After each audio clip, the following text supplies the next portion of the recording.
জানিয়ে দিব এই মুহূর্তে আমাদের হাতে এসেছে বাংলাদেশের গুরুত্বপূর্ণ আপডেট সংবাদের শিরোনাম। শুরুতেই থাকছে রাজাকারদের জন্য আওয়ামী লীগই ঠিক ছিল বলছে বিএনপি নেতা মির্জা আব্বাস।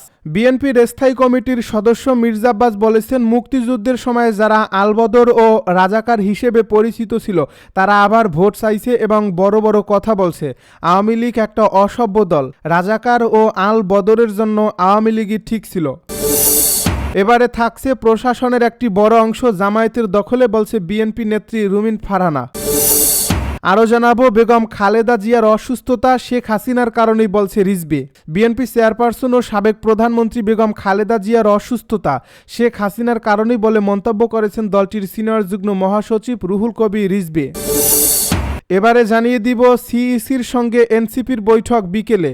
প্রধান নির্বাচন কমিশনার এএমএম নাসির উদ্দিনের সঙ্গে আজ বুধবার বৈঠকে বসছে জাতীয় নাগরিক পার্টির একটি প্রতিনিধি দল। সব শেষে জানিয়ে দিব, ভারতের সঙ্গে সামরিক চুক্তি রাশিয়ার সংসদে অনুমোদিত। এতক্ষণ শুনছিলেন হাতে থাকা আপডেট সংবাদের শিরোনাম, এবারে বিস্তারিত। তবে তার আগে অনুরোধ রইল ভিডিওটিতে একটি লাইক এবং কমেন্ট করে জানিয়ে দিন ভিডিও সম্পর্কে আপনার মূল্যবান মতামত। আরও জানিয়ে দিন ভিডিওটি কোথা থেকে দেখছেন বা কোন জেলা থেকে দেখছেন। রাজাকারদের জন্য আওয়ামী লীগই ঠিক ছিল বলছে বিএনপি নেতা মির্জা আব্বাস। বিএনপির স্থায়ী কমিটির সদস্য মির্জা আব্বাস বলেছেন, মুক্তিযুদ্ধের সময় যারা আলবদর ও রাজাকার হিসেবে পরিচিত ছিল তারা আবার ভোট চাইছে এবং বড় বড় কথা বলছে। আওয়ামী লীগ একটা অসভ্য দল। রাজাকার ও আলবদরের জন্য আওয়ামী লীগই ঠিক ছিল। বুধবার রাজধানীর সিদ্ধেশ্বরী বালুর মাঠে একটি মেডিকেল ক্যাম্পের উদ্বোধন অনুষ্ঠানে তিনি নির্দিষ্ট একটি দলকে ইঙ্গিত করে এসব কথা বলেন। মির্জা আব্বাস বলেন, নির্বাচনকে সামনে রেখে কিছু রাজনৈতিক দল ধর্মকে ব্যবহার করে সাধারণ মানুষকে ভয় দেখানোর চেষ্টা করছে।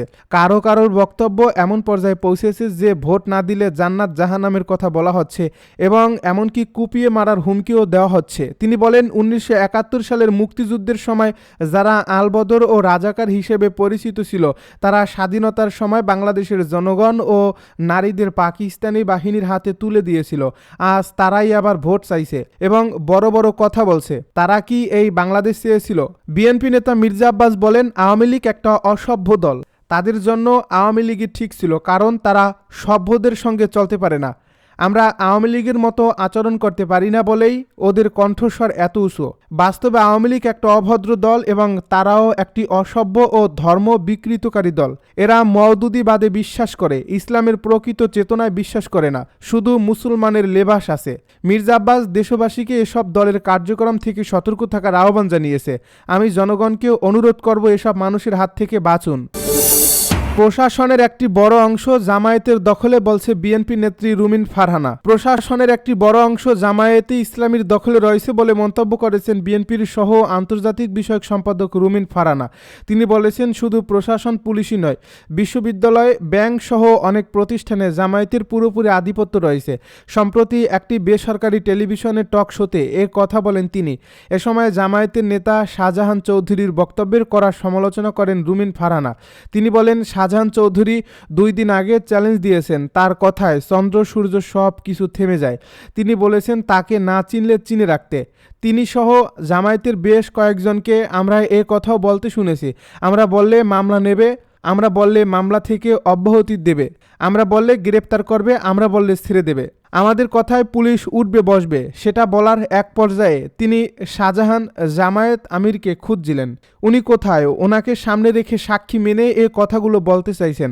আমরা যদি এগুলো দেখি তাহলে বুঝতে অসুবিধা হয় না কি পরিমাণ নিয়ন্ত্রণ করছে তারা।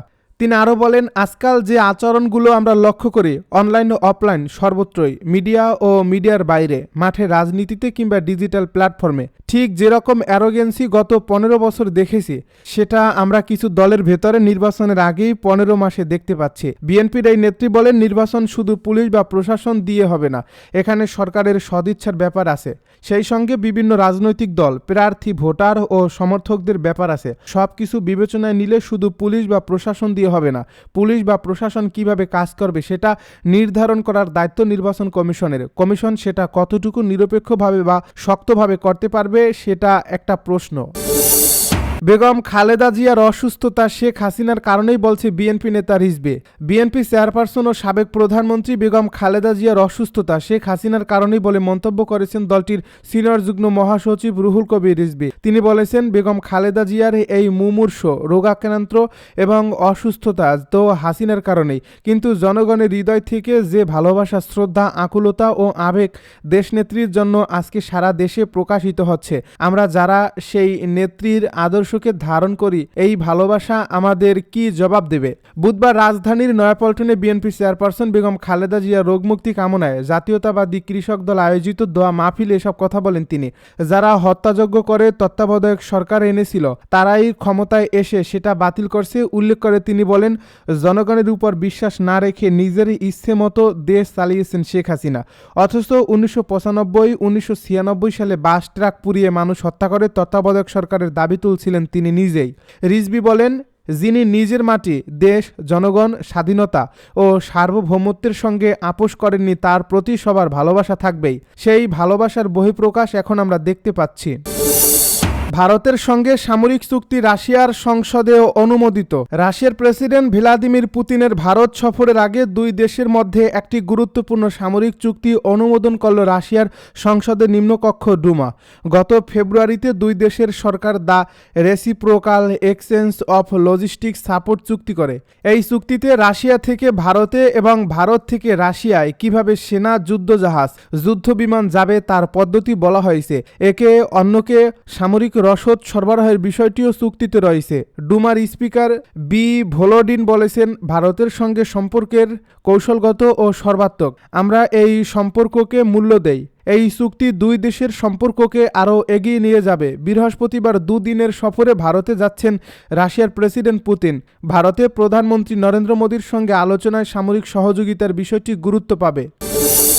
সিইসির সঙ্গে এনসিপির বৈঠক বিকেলে। প্রধান নির্বাচন কমিশনার এএমএম নাসির উদ্দিনের সঙ্গে আজ বুধবার বৈঠকে বসছে জাতীয় নাগরিক পার্টির একটি প্রতিনিধি দল। বিকেল ৩টায় নির্বাচন কমিশন ভবনে অনুষ্ঠিত হবে এই বৈঠক। এনসিপির যুগ্ম সদস্য সচিব ও মিডিয়া সেলের সম্পাদক মুশফিকুস সালেহীন এক বার্তায় এই তথ্য জানিয়েছেন। তিনি জানান, নাহিদ ইসলামের নেতৃত্বে প্রতিনিধি দলে উপস্থিত থাকবেন মুখ্য সমন্বয়ক নাসির উদ্দিন পাটোয়ারি, যুগ্ম আহ্বায়ক খালেদ সাইফুল্লাহ ও যুগ্ম সদস্য সচিব জহিরুল ইসলাম মুসা।